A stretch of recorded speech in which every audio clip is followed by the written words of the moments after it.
Hi, this is Miss Sebastian, and we're going to look at functions and comparing functions. So our first question says, determine which function has the greater rate of change. So the rate of change is the slope. When we are comparing rates of change, it doesn't matter if it is positive or negative. All we are looking for is what the actual slope is. Which one is steeper? So we're going to look at A, and I'm going to start at the far left point, okay, the top point, and I'm going to rise. I'm going to go down 1, down 2, and I'm going to run to my other point. So I went down 2 and to the right 1.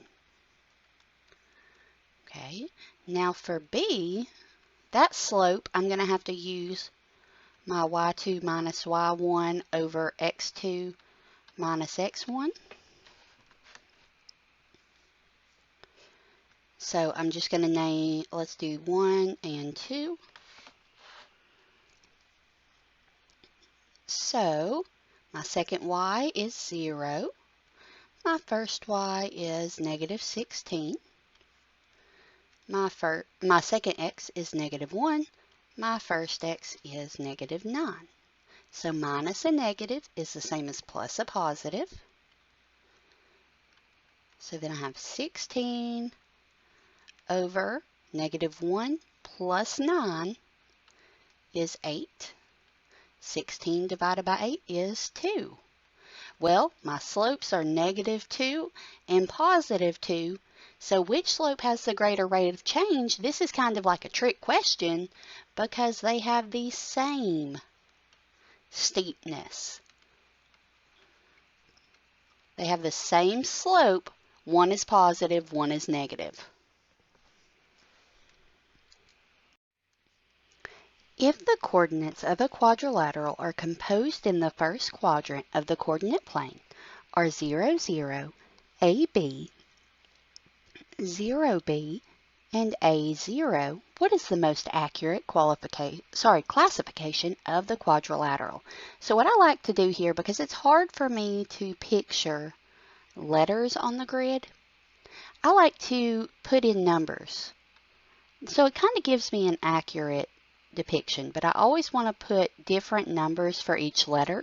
So I'm going to put 2 in for A. So everywhere I see an A, I'm going to put a 2 and a 3 in for B.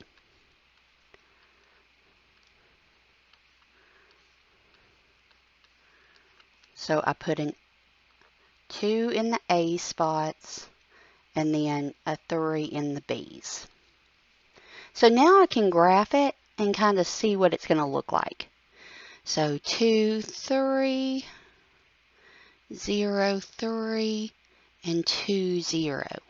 Oh, well that's easy.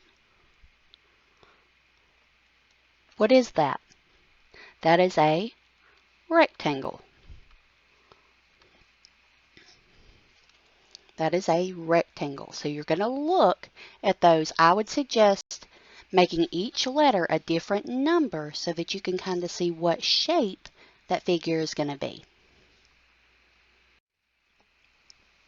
Determine which function has the greater rate of change. Okay, so the first one is our graph. So I'm going to find our slope by saying it's going down 1, 2, 3, 4, and it's running 1. So this one has a slope of negative 4 over 1, or just negative 4. The second one doesn't give me a picture or a table. It just tells me as x increases by 1, y increases by 2. So that means, remember, rise over run, so y over x.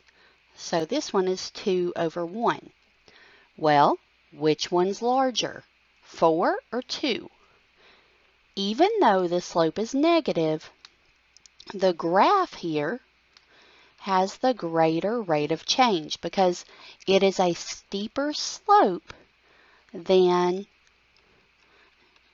the phrase as x increases by 1, y increases by 2.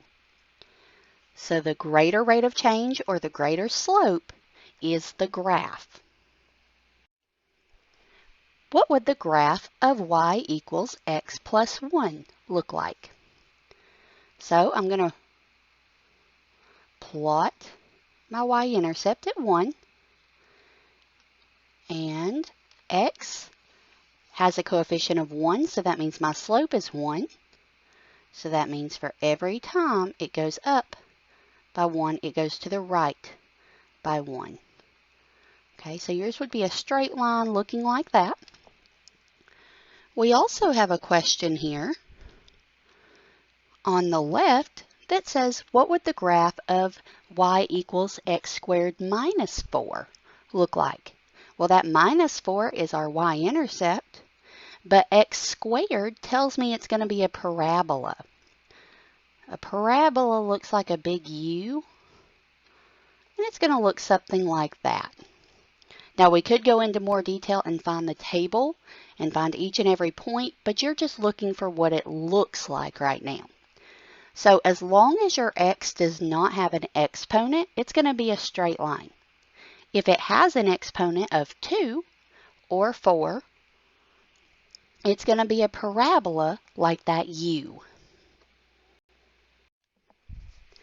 So which are examples of equations representing nonlinear functions? So nonlinear means something that are not in a linear form. Okay, nonlinear functions. Let me give you a couple key things. Have an exponent.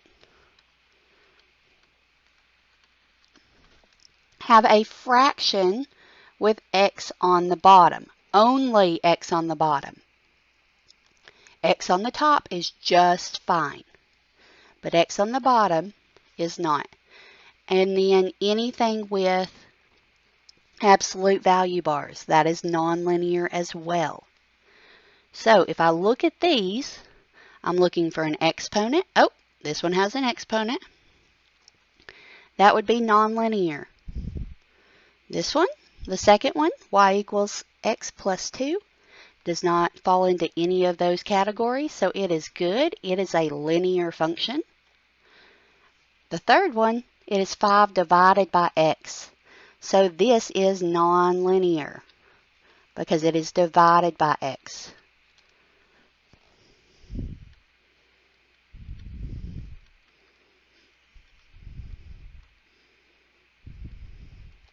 Okay, the fourth one, y equals 2/5 x plus 2.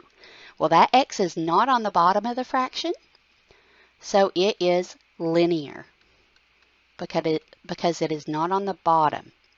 X is on the top in the last one, which is just fine, so it is also linear.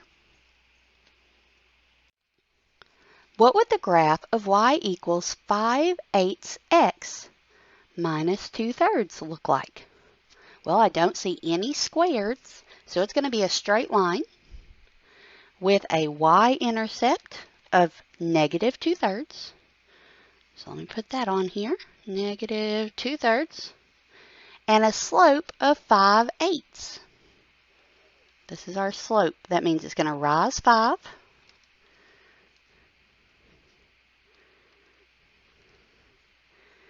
and run 8.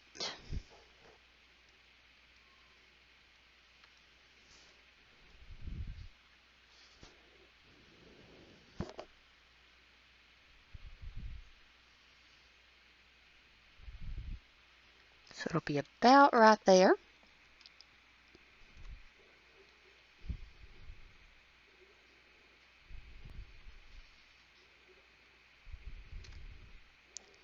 And you can draw that line just with those 2 points.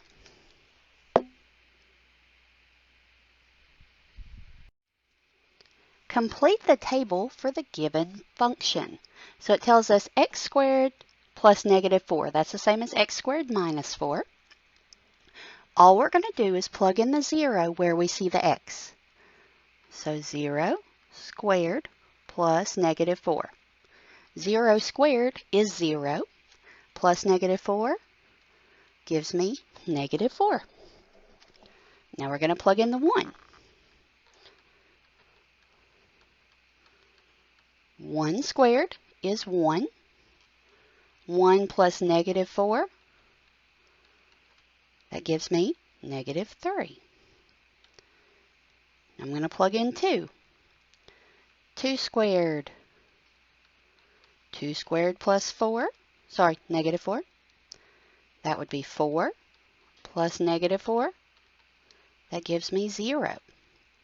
And then 3. 3 squared plus negative 4. 3 squared is 3 times 3, that's 9. Plus negative 4 is 5. So that is our table for the given function.